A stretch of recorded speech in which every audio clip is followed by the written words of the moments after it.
क्योंकि फिक्र में बात फ्रांस में हो रही G7 समिट की।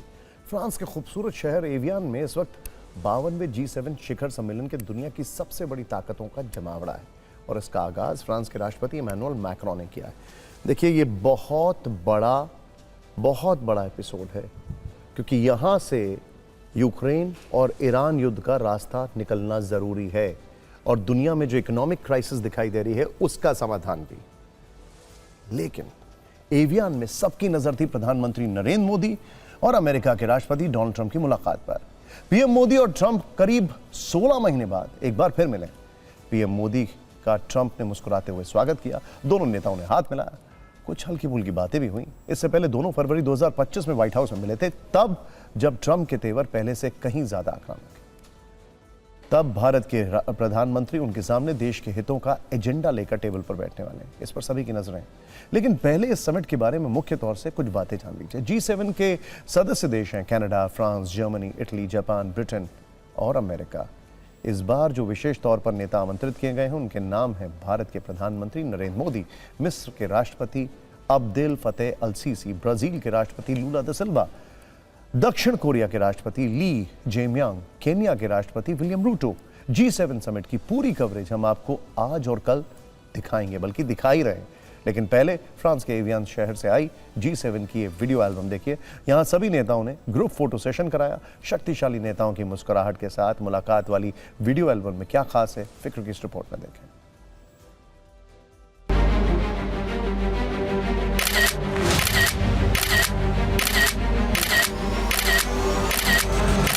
फ्रांस के एवियन शहर की झील के किनारे दुनिया के शक्तिशाली देशों के नेता मुस्कुरा रहे हैं, एक दूसरे के गले लग रहे हैं, एक दूसरे को कुछ ना कुछ तोहफे दे रहे हैं।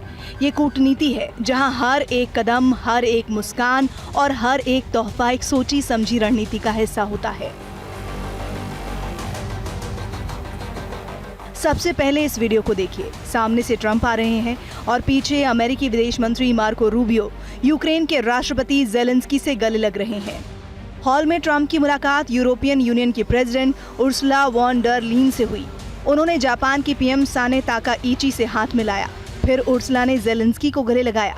कुछ देर में कनाडा के पीएम मार्क कार्नी और यूके के पीएम कीर स्टारमर से ट्रंप हाथ मिलाते हैं।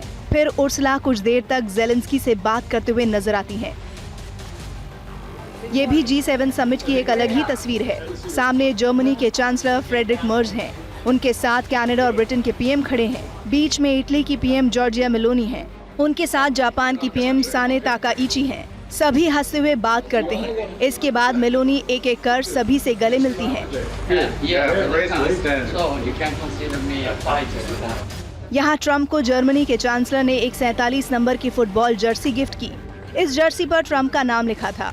जर्मन चांसलर फ्रेडरिक मर्ज बार बार ट्रंप को जर्सी पर लिखे 47 नंबर की ओर इशारा करते हैं क्योंकि ट्रंप ने पिछले साल अमेरिका के 47वें राष्ट्रपति के तौर पर शपथ ली है।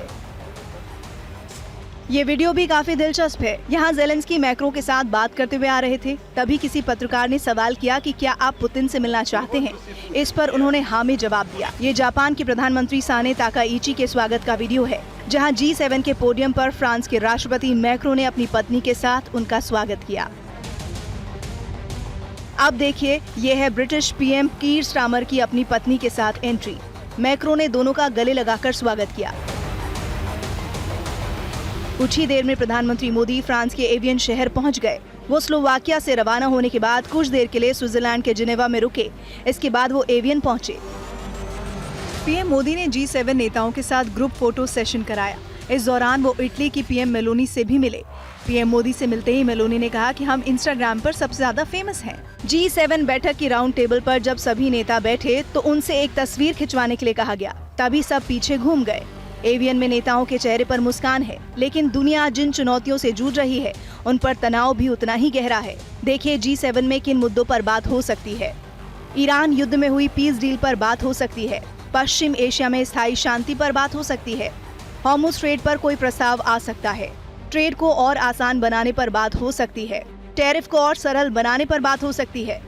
रूस यूक्रेन युद्ध में शांति पर बात हो सकती है। यानी G7 समिट में बड़ी शक्तियां ग्लोबल पीस पर बात करने वाली हैं। लेकिन देखना होगा कि क्या वाकई इस समिट में कुछ निकल कर आता है या फिर ये इवेंट हर साल की तरह रूटीन वीडियो एल्बम ही बनकर रह जाता है।